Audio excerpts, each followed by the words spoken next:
instability in the U.S. bond market? Well, let me say a couple things. No, in terms what we're focused on, as you know, is building Canada strong. It's putting Canada in a better position for Canadians, for all Canadians. Now, it happens to be the case that we are stronger and we're in a better position than we were 18 months ago, because we've recognized right from the start that we needed to focus on building at home, we needed to diversify abroad. Both of those have longer payoffs, but we're already starting to see some of the benefits of that. We recognized, and credit to the Minister of Finance, we recognized right from the start that we need to continue to maintain the strongest fiscal position in the G7, so that our borrowing, and we will borrow, but borrowing for investment, not for operating expenses, and that shift in borrowing there. And let me make this point, because the last part of your question, you know this well, that we are entering a phase where fiscal strength, discipline, focus is going to be very important. It's going to be scrutinized. I mean, it doesn't, I will say to Canadians at home, like as someone who's been in and around financial markets for a long period of time, what I'm about to say doesn't make sense, but it's the way the world works, is that markets sometimes ignore these fundamentals, and then all of a sudden they focus on them. And when they focus on them, if you don't have your house in order, it's too late. We have our house in order, and we're getting stronger. So. Next question. Hi, Prime Minister. Tom Parry with CBC. Can you talk more about what the United States was demanding Canada do with its other trading partners? Were they asking us to impose tariffs on other countries in conjunction with them? Tom, there were elements of that, and in certain sectors. And to be clear, there were elements where we would see the merit of that as part of a comprehensive deal that made sense for Canada.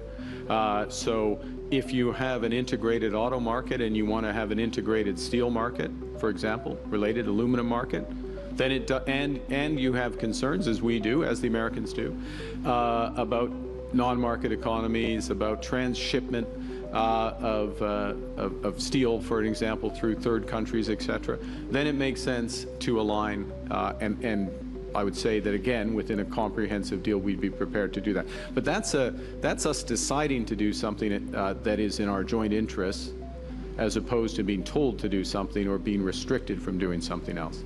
Now, the second point is there are a series of steel and aluminum related.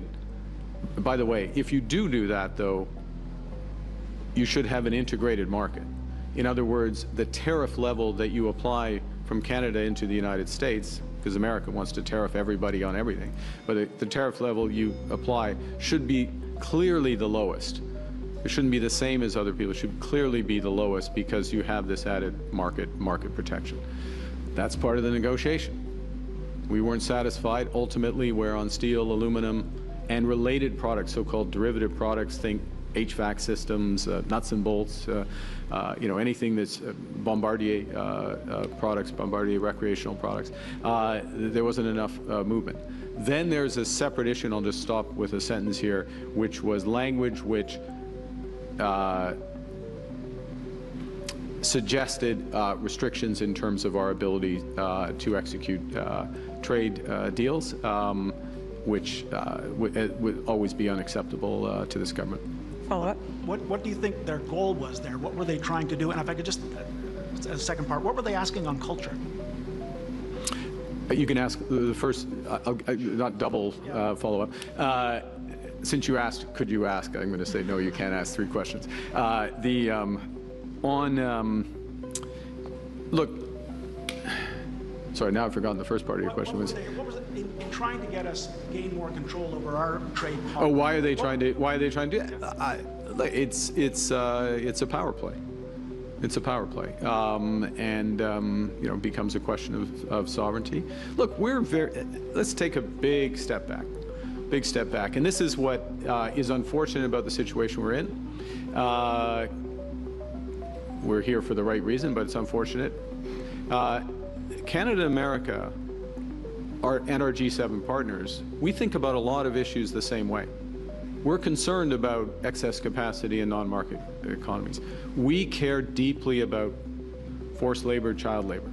we want to, and I'll take that second example where absolutely, do we want to cooperate? Do we want to share information? We want to align our approaches and our implementation of those approaches, and was that potentially part of this deal? Absolutely. There's a host of other things where absolutely we want to work together, but when it moves into restrictions and using Canada effectively as more leverage for America, that, I mean, clearly, that's, Canadians wouldn't accept that. We're a proud, independent country. We've got the right values. We'll make our decisions about who we want to trade with and how, and including on how we work with the United States and other partners. Thank you. Well, Il y a un seul follow-up. we'll have time for one last question. Oui. Dernière question, Chris. Oui. Good morning, Prime Minister. Chris Bernardi from the National Post. The government to date seems, at least publicly, to have been very reluctant to wield critical minerals and energy as a weapon as part of this trade war.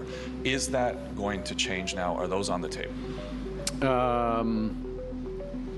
We have a range of other options to protect our industry. You know, first and foremost, what are we looking to do with our counter tariffs? It's to protect industries that are disadvantaged by the American trade action. So we start with that, and then we think about matching in ways that have the least negative impact on Canadians. We don't like doing these, but in this environment, it makes sense. One of the things that's happening, I'm going to answer your question this way. One of the things that has happened over the course of the last 12, 18 months is that we have considerably ramped up development of critical minerals. Without a doubt, I can't put a precise number on it, but much less of that development has been related to the United States than it would have been if we were not having these trade issues. It is clear to Canadians the value of diversifying our partnerships. And it's clear to Canadians that, I'll say something, it's clear to Canadians that a pipeline to Asia that exports oil to Asia, or an LNG facility that exports LNG to Asia, is more valuable than just the dollar value because it helps diversify our economy, our partnerships. It makes us less dependent on the United States, less. I mean, I'll just state the obvious there. So that's I'm putting that in.